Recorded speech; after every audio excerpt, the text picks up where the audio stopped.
Oi, gente, muito bem-vindos, bem-vindas a mais um programa do videocast Eu Amo Live. Estamos no estúdio da produtora Belink em São Paulo, onde gravamos todos os episódios. E hoje vamos falar sobre a produção virtual na transmissão ao vivo. Então vai ter muita tecnologia, inovação, vai ser um bate-papo bem legal. E para conversar sobre esse tema, trago hoje 3 convidados, que é o Henrique, o Everton e o Juan. E eu vou pedir que o Henrique, que está aqui sentado na minha frente, seja o primeiro a se apresentar. Henrique, tudo bem? Tudo bem, Renata. Muito obrigado pelo convite.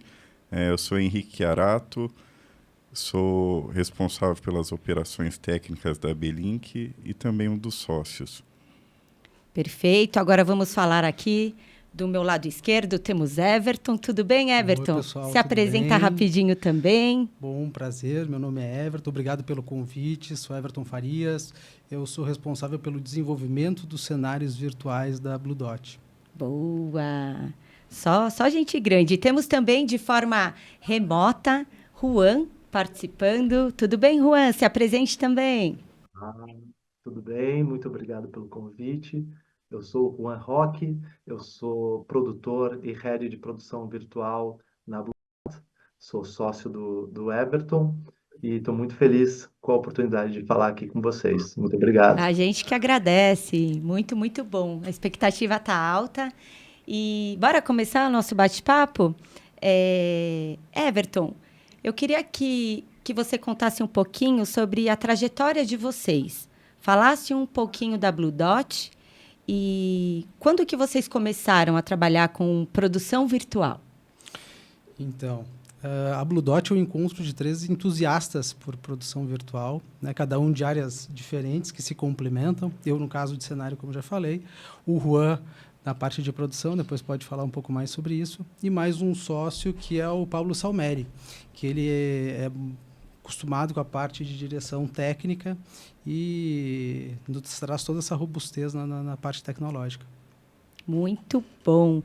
E falando assim sobre produção virtual e realidade aumentada, antes de começar, a gente estava até aqui no bate-papo, preciso fechar o tema, coloco realidade aumentada, vou com produção virtual, e aí eu joguei a bola para o Juan, falei, Juan, me ajuda aí, o que eu coloco aqui como tema? Então, assim, antes da gente aprofundar sobre os cases e mostrar tudo, explica para a gente a real diferença da realidade aumentada e da produção virtual, por favor.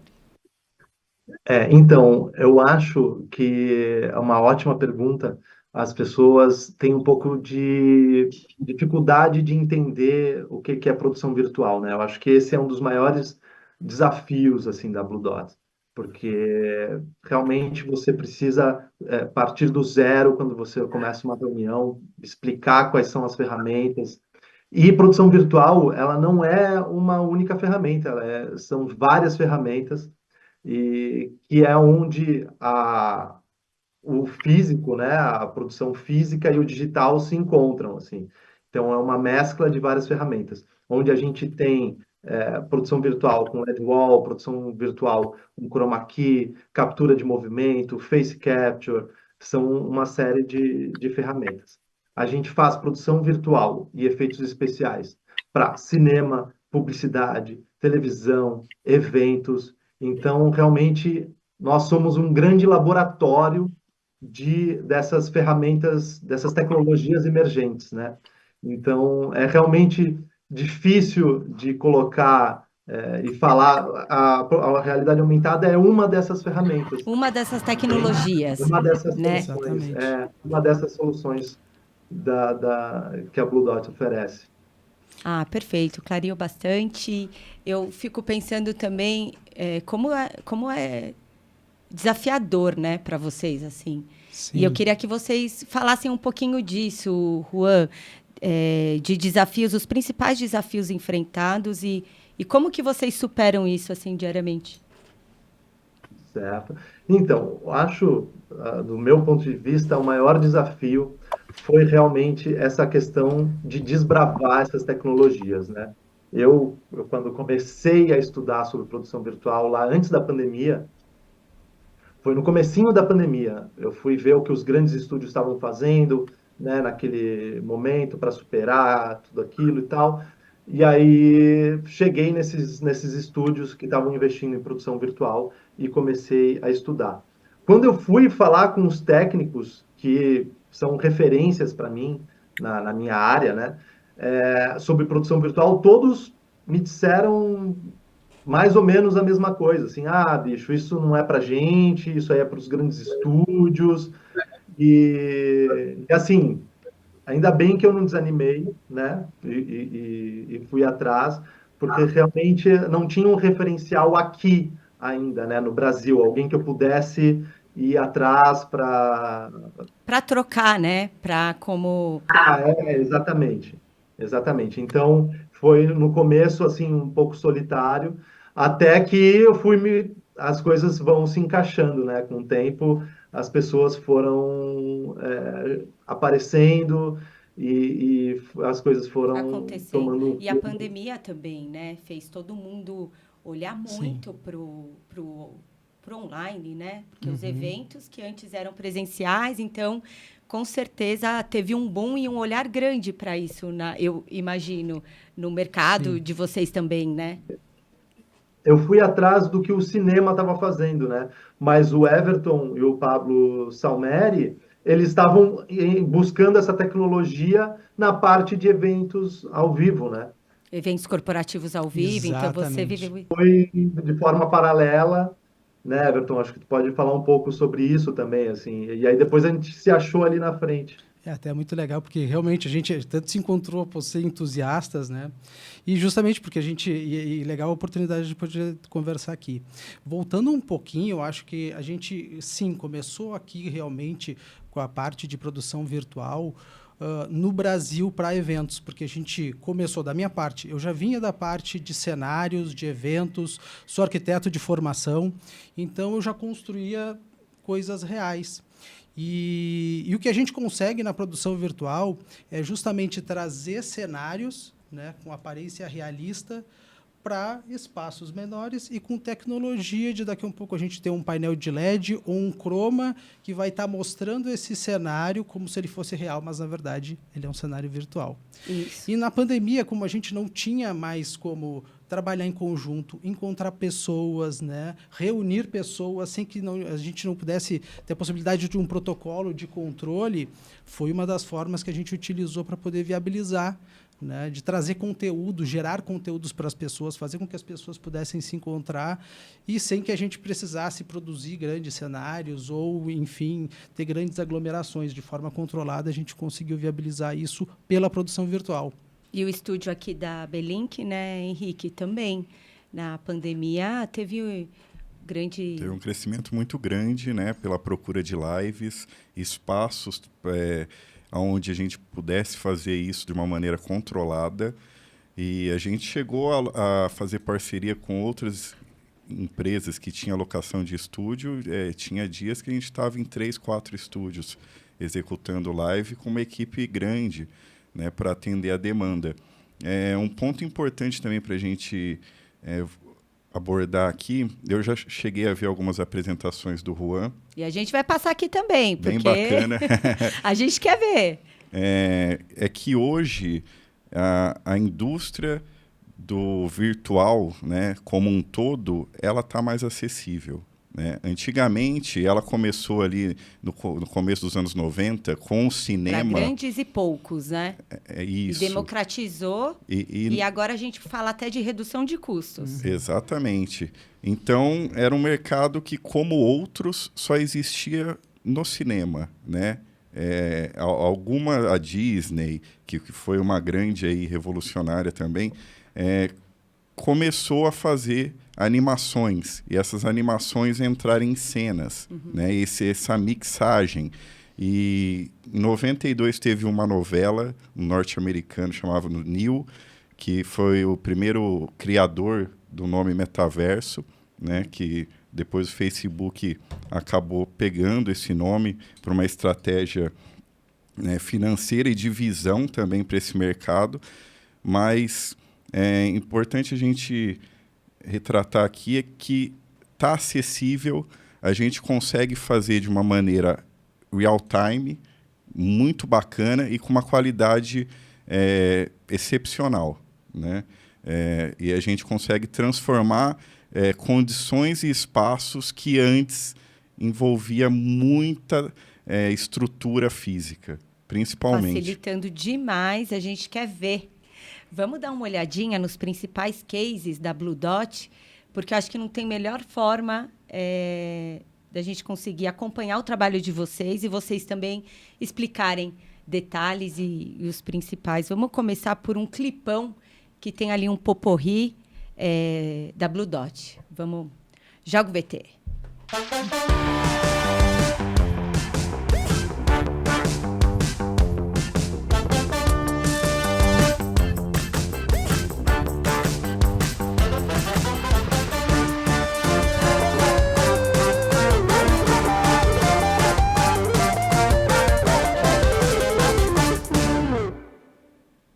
Sentiu o drama já, né?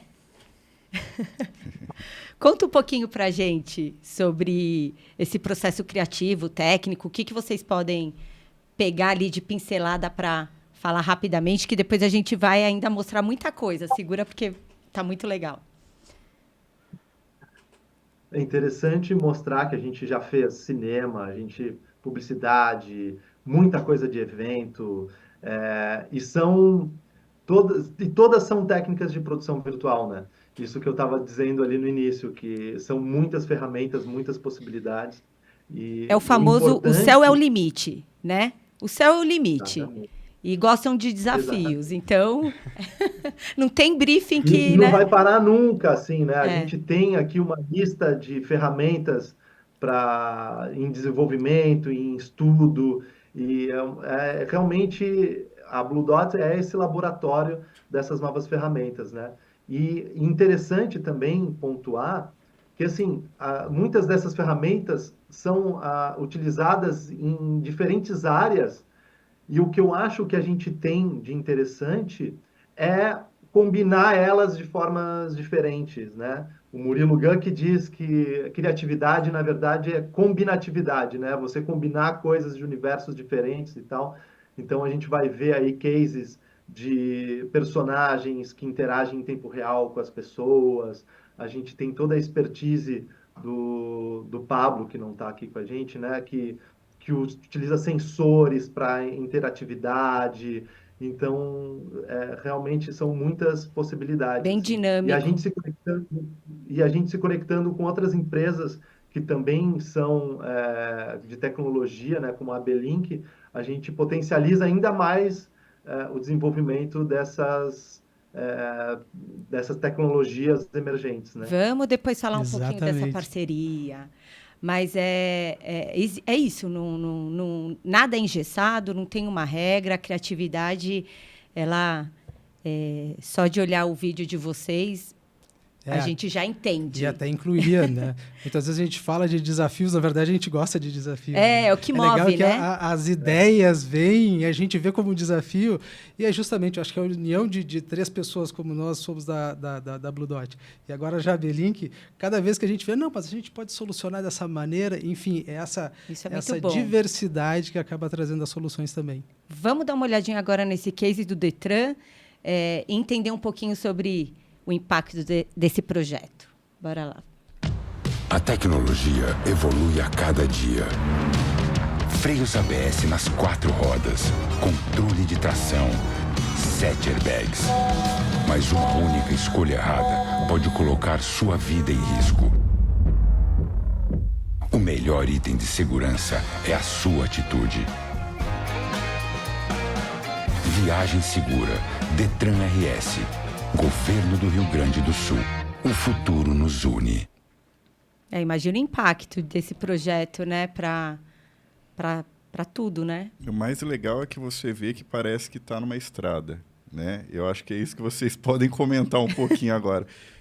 Mas não estava? Não estava. Eu acredito que aquele carro... Mas não estava na estrada, gente? Ele é 100% feito em produção virtual. Nossa! Até os planos mais abertos do carro é CGI, é 100% produção virtual.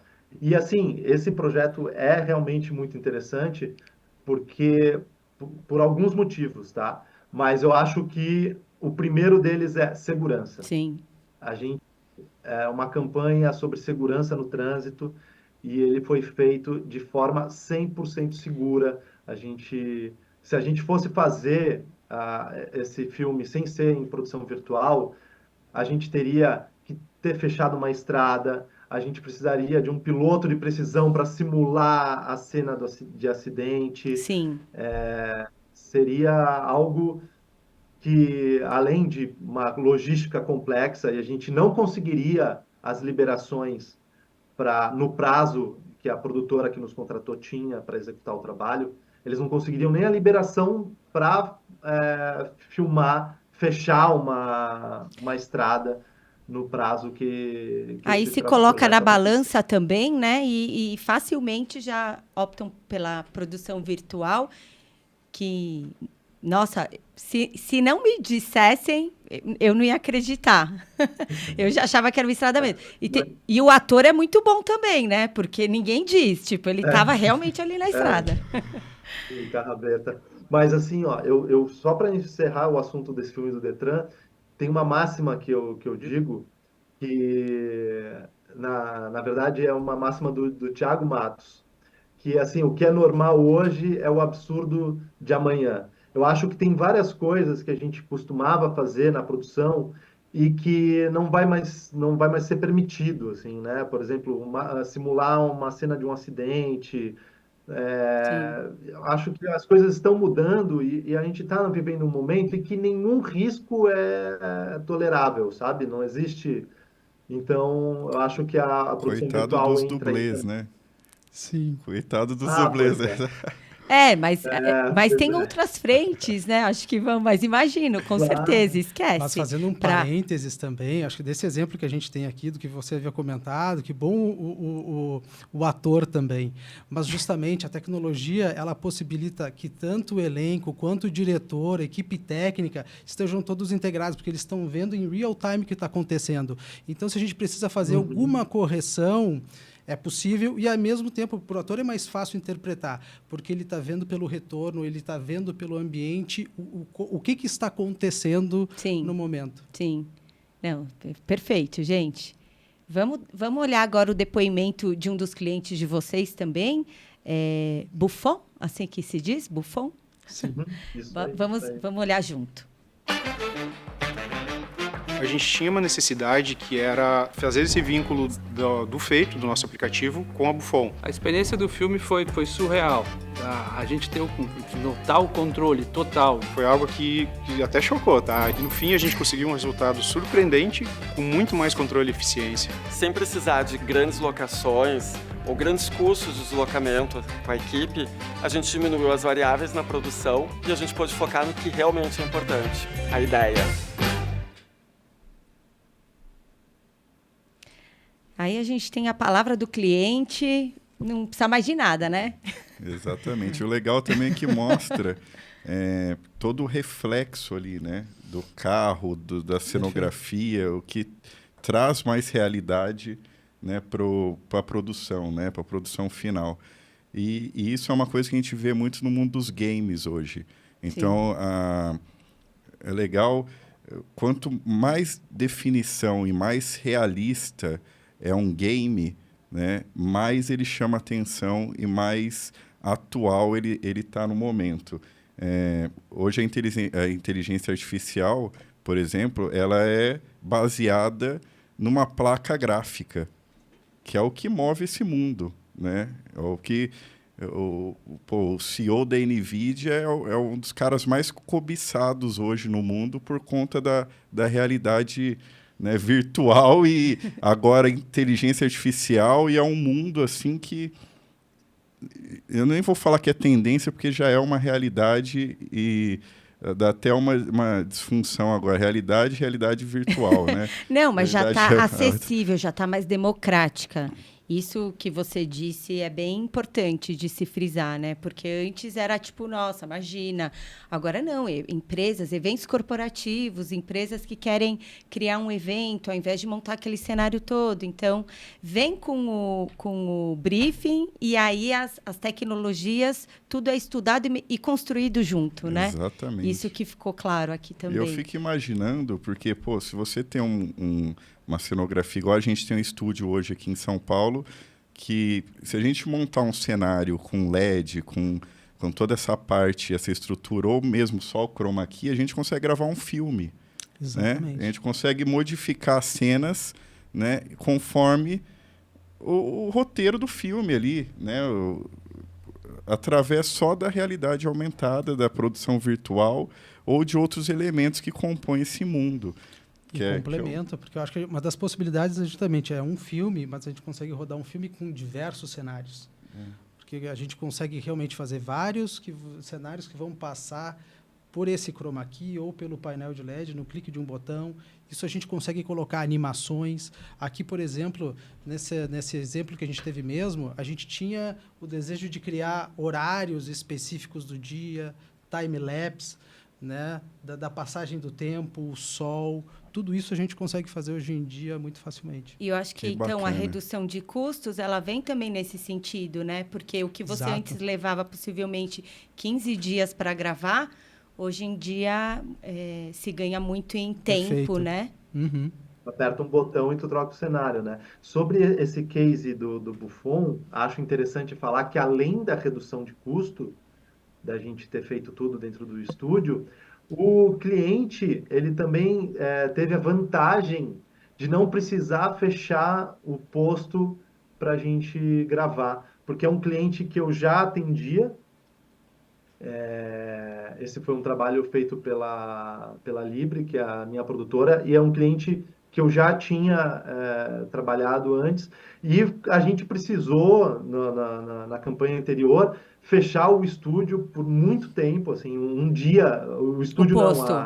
O local ali deles, né? Imagina. O local. Dessa vez a gente escaneou o posto, a gente foi lá, escaneou, uma outra técnica que é interessante de falar, né, que é a fotogrametria, e a gente criou plates, e agora a gente tem esse cenário do cliente, quando ele quiser fazer uma nova campanha, a gente já tem esse cenário modelado, e a gente foi lá em poucas horas e fez esse escaneamento da locação dele, não precisou, a gente não fechou nem meia hora lá o posto para fazer Agora, esse assim, vocês que são os especialistas, vocês batem o olho e vocês conseguem ver quando tem produção virtual, ou às vezes pode ser que até vocês mesmos não vão saber dizer, lógico. Eu acho que se me apresentarem, eu vou dizer que vai ser tipo, vou ficar muito na dúvida. É muito real, isso que eu quero dizer, né? Sim. Eu vou te dizer que eu já errei muito de ver uma campanha ou ver alguma coisa e dizer, isso é produção virtual. E depois eu vou olhar e não é. Porque sei. tem coisa que, dependendo do desfoque, dá a sensação de que é produção virtual. Mas realmente é difícil, né? A ideia tem que ter um olhar justamente clínico, a ideia justamente Sim. é essa, né? Ter esse episódio tá bom demais, né? Mas não se preocupe, esse bate-papo não termina aqui. A captura de movimentos de um dançarino para dar vida pro personagem. Usou também inteligência artificial para simular a voz do Borges. E a esfera é um grande monumento da realidade virtual. Então, com as tecnologias, com as ferramentas que a gente tem, criar uma experiência diferente para alguém no evento.